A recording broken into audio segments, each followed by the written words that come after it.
बिस्मिल्लाहिर्रहमानिर्रहीम। जब तुम्हें ज़िक्र इलाही सुनना अच्छा लगे तो जान लो तुम्हें अल्लाह से और अल्लाह को तुमसे मोहब्बत हो गई है। वो जीना क्या जीना है जिसमें अल्लाह से मोहब्बत ना हुई हो। वो ज़िंदगी कैसे गुजर गई जिसमें इबादत में, कुरान की तलावत, अल्लाह के ज़िक्र में लज्जत महसूस ना हुई हो। क्योंकि इस्लाम में सबसे पहली जो चीज़ मिलती है वो इबादत में, कुरान की तलावत में, अल्लाह की इबादत में लज्जत है। अगर हमारा कोई नेकी खैर के काम करने का दिल कर रहा है, अल्लाह के ज़िक्र में हमें सुकून लज़्ज़त मिल रही है, तो ये अल्लाह की तरफ से हमारे लिए इनाम है कि हमें अल्लाह की तरफ से नेकी करने की तौफ़ीक मिली। अल्लाह हमें अल्लाह की मोहब्बत में कसरत से अल्लाह को याद करना, अल्लाह का ज़िक्र करने की तौफ़ीक दे। हम अपनी ज़बान को हर वक़्त अल्लाह के ज़िक्र से तर्क रखें। सुबह शाम जो अल्लाह का ज़िक्र करते हैं, अल्लाह उनसे कितनी मोहब्बत है कि अल्लाह ने खुद हुक्म दिया है कि अपने आप को इस्तकामत से इन लोगों के साथ रखो जो सुबह व शाम अपने रब को इसलिए पुकारते हैं कि वो अल्लाह की खुशनुदी के तलबगार हैं, अल्लाह की रज़ा हासिल करना चाहते हैं। अस्सलामु अलैकुम व रहमतुल्लाहि व बरकातहू। कैसे हैं आप लोग? उम्मीद करती हूँ मेरी यूट्यूब फैमिली बिल्कुल ठीक ठाक खैरियत से होगी और अपने आप को पॉजिटिव लेके चल रही होगी। उम्मीद करती हूँ कि अल्लाह ताला आपकी ज़िंदगी में, बहुत सारी दुआएं आपके लिए कि अल्लाह ताला आपकी ज़िंदगी में बेतहाशा बरकत और सुकून अता फरमाए, आमीन।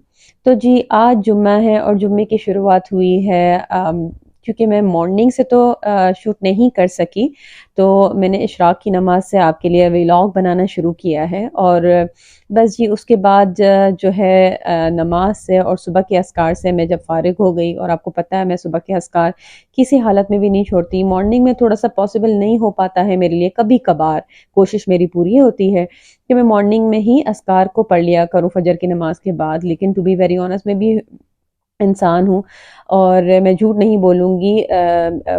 काफ़ी दफ़ा ऐसा होता है कि मेरी फ़जर की नमाज़ छूट जाती है, जिसकी वजह से मेरे मॉर्निंग के जो अस्कार हैं वो भी छूट जाते हैं। मेरी पूरी कोशिश रहती है कि मैं किसी तरह भी कैसे भी बस फ़जर पे उठ जाऊँ। लेकिन इससे ये मैं ऐसा नहीं करती और मैं अपना दिल छोटा नहीं करती कि अगर मेरी फ़जर की नमाज़ नहीं हुई तो मैं बाकी सारी नमाज़ें भी मिस कर दूँ। मेरी कोशिश होती है कि फिर मैं उसे क़ज़ा अदा करूँ, ज़रूर अदा करूँ। तो बस जी फिर मैंने अस्कार पढ़े, और अस्कार बहुत ज़रूरी है, उससे आपका दिन और आपके काम में अल्लाह ताला बहुत बरकत डालता है। और आप की शुरुआत जब अल्लाह ताला नमाज से और अल्लाह ताला के अहकामात से और अल्लाह ताला के ज़िक्र से होती है, तो आप यकीन करें आपकी ज़िंदगी बहुत अच्छी और बाबरकत गुजरती है और आप खुद भी बहुत ज़्यादा सुकून में रहते हैं। तो बस जी यहाँ पर नमाज़ पढ़ने के बाद, अस्कार के बाद मैंने अपना बिस्तर सही कर लिया है। बिस्तर सही करने के बाद आपको पता है कि मैं हमेशा यही कहती हूँ कि बड़ा अच्छा फ़ीलिंग आती है। कभी ट्राई कीजिएगा और मुझे बताइएगा। तो बस जी उसके बाद हम अपने नॉर्मल रूटीन की तरफ जो है वो जाएँगे, क्योंकि आज जुम्मा है और जुम्मा की काफ़ी तैयारी होती है। और मैं अभी इस वक़्त तो माशाल्लाह बच्चों के स्कूल भी स्टार्ट हो गए हैं, लेकिन यहाँ पर बड़ा अच्छा है कि सिंस कि मैंने अपने बेटे का एडमिशन जो है वो शारजा के स्कूल में कराया है, तो शारजा में जो है वो फ्राइडे ऑफ होता है। मेरा ऑफ नहीं होता एट द मोमेंट। कुछ मेरी टाइमिंग इस तरह से है कि मैंने ऑफ फ्राइडेज़ लिया हुआ है, अदरवाइज़ मंडे टू फ्राइडे मेरी जो है जॉब होती है। मैं किंडरगार्टन की जो है वो टीचर हूँ, अर्ली इयर्स फाउंडेशन स्टेज की, EYFS की, जिसे आप किंडरगार्टन, मॉन्टेसरी या सिंपल नर्सरी कहते हैं। यहाँ पर हमारे यहाँ फाउंडेशन स्टेज 1 और 2 होते हैं, और प्री नर्सरी, प्ले ग्रुप हमारे पाकिस्तान में जैसा होता है यहाँ पर भी वैसे ही कुछ सिस्टम है। तो फ्राइडेज़ में नहीं जाती एट द मोमेंट। इंशाल्लाह ताला नियर फ्यूचर फ्राइडेज़ भी मेरा स्टार्ट हो जाएगा। तो बस यहाँ पर मैं अब अपने आप को पता है कि मॉर्निंग में ही मेरा होता है कि शावर ले लिया जाए, और अगर शावर ना भी लिया जाए तो लाजिम है कि कपड़े ज़रूर चेंज कर लिया जाए, उससे आप काफ़ी फ्रेश फील करते हैं। और आपने मेरी पुरानी व्लॉग्स में भी देखा होगा कि मैं बहुत ज़्यादा इस चीज़ को एम्फेसाइज़ करती हूँ कि अर्ली मॉर्निंग में अगर आप चेंज कर लें, फ्रेश हो जाए, तो आप खुद भी फ्रेश फील करेंगे, और इसी तरीके से आपका घर भी जो है फ्रेश फील करेगा, और आप खुद भी मोटिवेट होंगे काम करने के लिए। और यहाँ पर जो है बीच में जो है मेरे बिल्ली ने मुझे तंग करने शुरू कर दिया था कि जी इसे बाहर जाना है। बाहर जाने से आजकल जो है वो जुनून हुआ है बाहर जाने का। मैं अवॉइड करती हूँ कि बाहर ना जाए, क्योंकि यहाँ पर जो है मुझे ऐसी फीलिंग आती है कि पता चला गया चला गया तो वापस नहीं आया, क्योंकि अभी इसको हमारे पास सिर्फ और सिर्फ 1.5 मंथ हुआ है, और ऐसा ना हो कि ये हमें भूल जाए।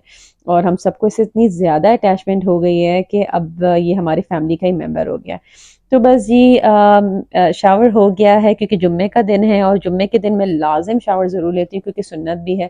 उसके बाद मैं मॉर्निंग में ही अपनी स्किन केयर कर लेती हूँ कि काफ़ी टाइम मिल जाता है ज़ोहर तक की, कि वज़ू करके फिर आप जो है अपनी स्किन केयर दोबारा करें, क्योंकि इतनी सारी क्रीमें लगाने के बाद जो है ना वो ज़रा ये होता है कि ज़ाया ना हो जाए। मेक श्योर करें कि आप घर में हों या बाहर, स्पेशली बहुत सारे ख़वातीन जो घर में होती हैं वो सनब्लॉक नहीं लगाती हैं, तो आपने सनब्लॉक लगाना है एट एनी कॉस्ट, चाहे आप घर में ही क्यों ना हो, आप किचन में जा रही हैं, मतलब एज अ मॉइस्चराइजर आपने सनब्लॉक ज़रूर लगाना। आप यकीन करें आपकी स्किन इतनी डिफरेंट फील करेगी। आप मुझे वापस आके मुझे कमेंट में बताएंगी कि वाकई में जब से हमने सनब्लॉक स्टार्ट करना शुरू किया है हमारी स्किन बहुत अच्छी हो गई है। स्किन सनब्लॉक जो है वो आपको यूवी प्रोटेक्शन के साथ साथ बहुत सारी चीज़ों से भी बचाती है, क्योंकि फीमेल है किचन में काम करेंगी, जो आग की जो लू निकलती है, जो फायर निकल जो हम चूल्हा जलाते हैं, तो उसमें भी काफ़ी चीज़ें ऐसी होती है जो स्किन को ख़राब करती हैं। तो ये जो है आपको एक प्रोटेक्शन लेयर बन जाती है। तो बस जी मैं जब पूरा तैयार होती हूँ तो घर में तो मेक श्योर करती हूँ कि हल्का फुल्का काजल या कोई ब्लश वगैरह भी लगा लिया जाए, तो आप जो है ना काफ़ी फ्रेश फील करेंगे। इंसान को अपने आप से मोहब्बत करनी चाहिए, अपने आप से मोहब्बत करते हैं, अपना ख्याल रखते हैं, तभी हम अपने घर वालों का बेहतरीन ख्याल रख सकते हैं। तो बस जी अब इसके बाद जो है नाश्ते की तैयारी हो गई है, और आज मैं बना रही हूँ पैनकेक्स काफ़ी अरसे बाद। रेसिपी पहले भी शेयर कर चुकी हूँ लेकिन दोबारा शेयर करूँगी। तो इसमें जाएगा 2 कप मैदा, ठीक है, इसमें जाएगा 4 टेबल स्पून मक्खन मेल्ट हुआ हुआ, 2 अंडे, 1/4 कप शुगर, 1 कप दूध, और इसमें जाएगा 1 teaspoon baking powder, 1 teaspoon baking soda, और इसमें जाएगा 1 टीस्पून नमक, और इसमें जाएगा 2 टेबल स्पून लेमन। अगर आपके पास नेचुरल लेमन जूस है तो आप वो भी यूज कर सकते हैं। ठीक है, तो सबसे पहले काम आपने क्या करना है कि दूध में जो है आपने लीमू का रस डाल के इसे अच्छी तरह से मिक्स करके 5 मिनट के लिए छोड़ देना है। इससे क्या होगा कि ये बटर मिल्क में चेंज हो जाएगा, आपका दूध फट जाएगा, और जब दूध फट जाता है तो इसे हम बटर मिल्क कहते हैं। ठीक है, उसके बाद आपने सारे ड्राई इंग्रेडिएंट्स को आपने मिक्स करना है। तो इसमें जा रहा है बेकिंग सोडा, बेकिंग सोडा आपका जा रहा है 1 टीस्पून। अच्छा, मेक श्योर कीजिएगा कि आपने इसे बिल्कुल फ्लैटन करना है। ठीक है, फिर इसमें जाएगा 2 टीस्पून बेकिंग पाउडर। ठीक है, इसी तरीके से जैसे मैं लेवल कर रही हूँ टीस्पून को, आपने बिल्कुल लेवल करना है, हीप करके नहीं डालना है, मतलब फुल भर के नहीं डालना है। फिर इसमें अगेन जाएगा 1 टीस्पून नमक। ठीक है, फिर इसमें जाएगा 1/4 कप शुगर, चाहे तो आप शुगर को पाउडर बना दें, मैंने पाउडर नहीं, जो हमारे पास मोटा मोटा होता है वही मिक्स कर लिया, वो जब आप फेंटेंगे तो खुद ही मेल्ट हो जाएगा। ठीक है, फिर दूध जो है वो, अब दूध में जाएगा 2 अंडे, 4 टेबल स्पून मेल्टेड बटर, जैसे कि मैं कर रही हूँ। उसके बाद अच्छी तरीके से उसको मिक्स कर लीजिएगा। जब अच्छी तरीके से आप इसको मिक्स कर लेंगे तो फिर वेट इंग्रेडिएंट्स को जो है आप ड्राई इंग्रेडिएंट्स में मिक्स करके और अच्छी तरीके से मिक्स कर लें। अच्छा, ओवरली मिक्स मत कीजिएगा, बहुत सारे लोग ऐसा होता है कि इतना मिक्स कर देते हैं कि वो बैटर बैठ जाता है। बस हमें इतना मिक्स करना है कि इसके सारे लम्स जो हैं वो बिल्कुल खत्म हो जाए, आपको नजर नहीं है। अच्छा, अगर आपको बैटर मोटा लगे, आपको थिक लगे, बहुत ज्यादा कंसिस्टेंसी इसकी ज्यादा गाढ़ी लगे, तो आप थोड़ा थोड़ा करके एक्स्ट्रा दूध भी डाल सकते हैं। इसकी कंसिस्टेंसी ऐसी होनी चाहिए जैसे मैंने आपको दिखाया, बस। अच्छा, इसमें बहुत ज्यादा तेल नहीं जाता, बस थोड़ा सा तेल जा रहा है, तकरीबन 1 टीस्पून के करीब, और इस तरीके से किसी भी स्पैचुला से आप उसे फैला सकते हैं। और उसके बाद आप अपने हिसाब से, जैसे मुझे थोड़े से फ्लफी और थोड़े से मोटे मोटे पैनकेक्स अच्छे लगते हैं, बहुत पतले नहीं, तो मेरा जो हिसाब है वो 1/4 कप का है, तो मैं वो उसको लेके उसी से ही पैन में डाल देती हूँ, तो अच्छे से फ्लफी से थोड़े मोटे मोटे बनते हैं, क्योंकि पैनकेक्स जो है ना वो बिल्कुल पतले पतले नहीं बनते, वरना तो वो क्रेप बन जाते हैं। तो बस, और ये बड़ी इजी सी और झटपट सी रेसिपी है। अच्छा, पैनकेक्स की रेसिपी आप रात में भी बना के रख सकते हैं, जैसे आपको सुबह बच्चों को लंच में देना है स्कूल के लिए, तो आपने इसको बना के फ्रिज में रख लिया और बस सुबह निकाला, और इस तरीके से पैनकेक बना के ब्रेकफास्ट में भी दे सकते हैं, और आप स्कूल में भी दे सकते हैं। स्कूल में आप कोई सॉस वगैरह मत डालिएगा, प्लेन डाल दें, और कोई छोटे से डिस्पोजेबल में आप कोई उनको साथ सिरप डाल सकते हैं। अच्छा, यहाँ पर मैं बच्चों के लिए चीज़ ऑमलेट बना रही हूँ, और ये चीज़ ऑमलेट बहुत ही सिंपल और बहुत ही झटपट है। 1 अंडा लिया, काली मिर्च ली, नमक लिया, थोड़ी सी लाल मिर्च अगर आपको चाहिए तो, मेरे बच्चे सिर्फ काली मिर्च और नमक पसंद करते हैं। बस अच्छी तरीके से फेंटा फेंटा फेंटा, बहुत ज़्यादा इसको आपने फेंटना है। उसके बाद आपने जो है अपना पैन ऑयल करना है और ये ऑमलेट डाल देना है। ये बड़ा सिंपल सा चीज़ ऑमलेट है, बड़ा झटपट सा बन जाता है। अगर आप सुबह में भी बच्चों को लंच में भी या ब्रेकफास्ट में देना चाहते हैं तो ये बहुत ही जल्दी और बहुत ही हेल्दी और बहुत ही फास्ट बन जाता है। इसमें आपको बहुत सारे लवाजमात डालने की ज़रूरत नहीं है। तो ये सिंपल सा प्लेन सा चीज़ ऑमलेट है। उसके बाद आपने मोज़रेला चेडर चीज़ ले ली। मैं आपको प्रेफर करूँगी कि आप चेडर चीज़ इसमें डालें, क्योंकि मोज़रेला जो है उसका कोई टेस्ट नहीं होता है, चेडर का ही टेस्ट होता है।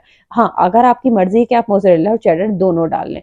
तो बस उसके बाद आपने इस तरीके से उसको बंद किया, इसको पलटा और वॉला, आपका चीज़ ऑमलेट जो है वो विदिन सेकंड जो है तैयार हो जाता है। बस ज़बरदस्त और बड़ा झटपट सा ये नाश्ता होता है।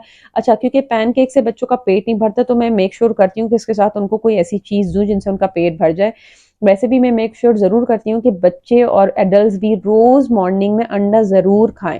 अंडे की काफ़ी ग़िज़ाइयत होती है और अंडा जिस्म के लिए बहुत ज़रूरी होता है और बहुत देर तक पेट में रहता है। और उसमें प्रोटीन्स जो हमें बहुत ज़रूरी होते हैं, स्पेशली मॉर्निंग में ब्रेकफास्ट आंखें खोलने के लिए, बच्चों को दिमाग चलाने के लिए, तो अंडा किसी भी फॉर्म में आप बच्चों को दे सकते हैं, चाहे वो बॉयल हो, स्क्रैम्बल्ड हो, ऑमलेट हो, हाफ फ्राई हो, सनी साइड अप हो, या जैसे भी आप पाकिस्तानी ऑमलेट हो, जैसे भी आप पसंद करते हैं, अंडा ज़रूर बच्चों को और ख़ुद भी ज़रूर खाएं। और फीमेल्स जो हम नाश्ता बड़ी गलती करते हैं कि हम नाश्ता नहीं करते हैं, हम अपना ख्याल नहीं करते हैं, हम सबको देने के बाद बैठ के करते हैं और उस वक्त बस हमारा सिर्फ चाय पीने का दिल करता है, विच इज़ वेरी रॉन्ग। क्योंकि आप खाली पेट में अगर आप चाय पीएंगी तो आपको तेजाबियत होती है, या तो आप उसके साथ कुछ खाएं या मेक श्योर के पहले आप खा लें फिर चाय पिया करें। तो यहाँ पर मैं अपना नाश्ता कर चुकी थी तो अब मैं अब आखिर में चाय बना के चाय पी रही हूँ। तो बस उसके बाद जो है मेरी बेटी जो नर्सरी जा रही है उसको लेने का टाइम आ गया है, तो बस उसको हमने जो है पिक किया है। पिक करने के बाद जो है वो ये कुछ पुरानी इसकी वीडियो थी तो मैंने कहा चलो आपके साथ शेयर भी कर दूं कि यहाँ पर मॉन्टेसरीज़ कैसे होती हैं। जब ये फर्स्ट डे गई थी तो यहाँ का बड़ा अच्छा सा सेटअप है, एक आउटडोर बहुत ज़बरदस्त सा उन्होंने बनाया हुआ है। तो बस उसके बाद जो है घूमते घामते थोड़ा सा पेट्रोल डलवाना था, उसके बाद जो है वो क्योंकि माशाल्लाह से जो है वो असर का टाइम हो गया था, तो यहाँ पर इतनी अच्छी सी एक बात है और फीमेल्स को भी इतनी अच्छी अपॉर्चुनिटी मिलती है मिडिल ईस्ट कंट्रीज़ में कि आप मस्जिद में जाके नमाज पढ़ सकते हैं मर्दों के साथ। तो आपको एक अच्छी सी फीलिंग आती है कि चलो आपको भी एक कोई प्रेयर करने का एक जगह मिलती है जहाँ सुकून से आप जाके नमाज भी पढ़ सकते हैं, तलावत कर सकते हैं, खुतबा सुन सकते हैं।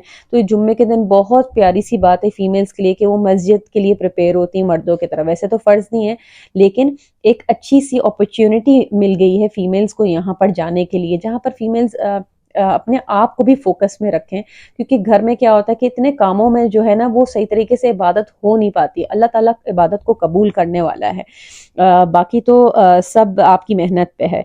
तो कुरान की तलावत और कसरत से अल्लाह का ज़िक्र करने को अपने ऊपर लाजिम कर लीजिए, क्योंकि जो अमल आपके लिए आसमान में बायस रहमत और ज़मीन में ज़िक्र खैर का बायस बनेगा इंशाअल्लाह ताला। तो बस जी अब मैं सूरह मुल्क पढ़ रही हूँ। तो ये थी आज की व्लॉग। होपफुली आपको मेरी व्लॉग पसंद आएगी। तो चैनल को लाइक और वीडियो को लाइक ज़रूर कीजिएगा। चैनल पे फर्स्ट टाइम आ रहे हैं तो सब्सक्राइब ज़रूर कीजिएगा। अपनी सिस्टर को दुआओं में याद रखिएगा। तो मैं उम्मीद करती हूँ मेरी सिस्टर इस वीडियो से बहुत मोटिवेट होंगी। तो अपना ख्याल रखें, मिलते हैं अपने अगले व्लॉग में। अल्लाह हाफ़िज़, माअस्सलाम, टेक केयर।